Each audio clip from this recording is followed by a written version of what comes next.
Cada civilización intenta responder a la pregunta fundamental de la vida: ¿qué hacemos con la muerte? Pero ninguna respondió a esa pregunta como Egipto, porque Egipto no construyó monumentos para celebrar la vida. Los construyó porque incluso los faraones sabían que iban a morir.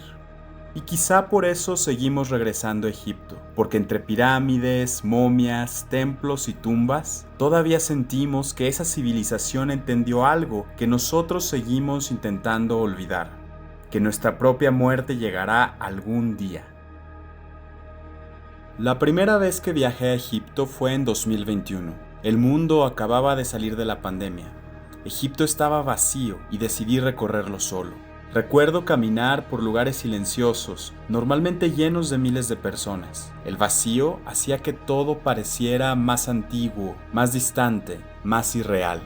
Después de una crisis global que nos obligó a pensar diariamente en la fragilidad humana, terminé en la civilización más obsesionada con la muerte de toda la historia.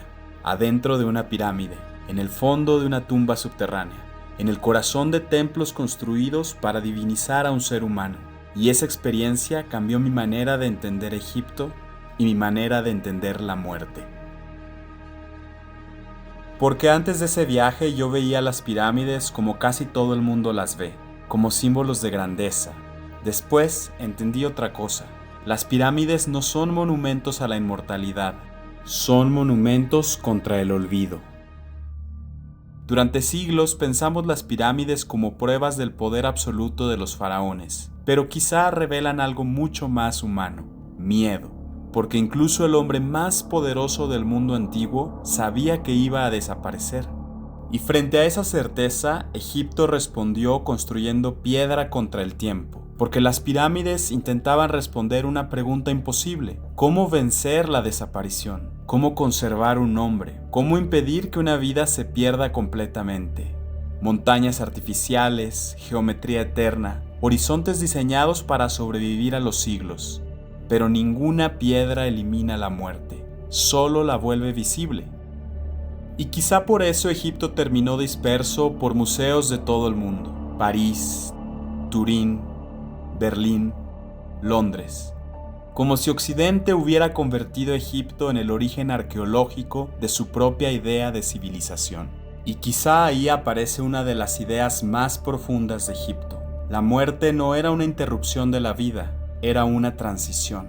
Por eso preservaron cuerpos, por eso llenaron tumbas de símbolos, fórmulas y objetos. Pero Egipto nunca separó completamente a los muertos de los vivos. Preservar el cuerpo era preservar la posibilidad de seguir existiendo, conservar un rostro, un nombre, porque morir verdaderamente no era dejar de respirar, era ser olvidado.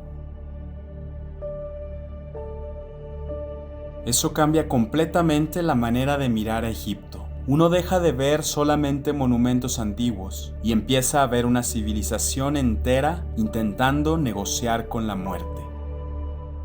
Nunca sentí eso tan claramente como en el Valle de los Reyes. Lejos de las pirámides gigantescas, las tumbas del valle parecen esconder otra idea de eternidad. Una eternidad silenciosa, interior, subterránea. Recuerdo especialmente la tumba de Seti I. Los dibujos inacabados dentro de la tumba, congelados durante miles de años, me hicieron pensar en algo profundamente humano: que toda vida termina incompleta, que toda historia queda inconclusa. Como si esas paredes todavía intentaran responder preguntas que siguen siendo nuestras. ¿Qué queda después de morir? ¿Puede una vida sobrevivir al tiempo?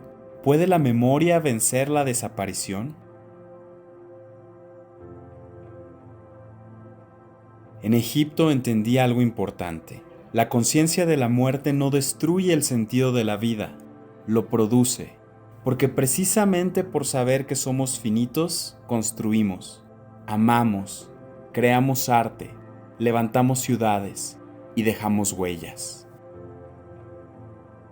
Quizá por eso seguimos regresando a Egipto, porque entre desiertos, templos y tumbas, una civilización antigua todavía nos obliga a mirar la pregunta que ninguna civilización ha conseguido responder del todo: ¿cómo vivir sabiendo que vamos a morir?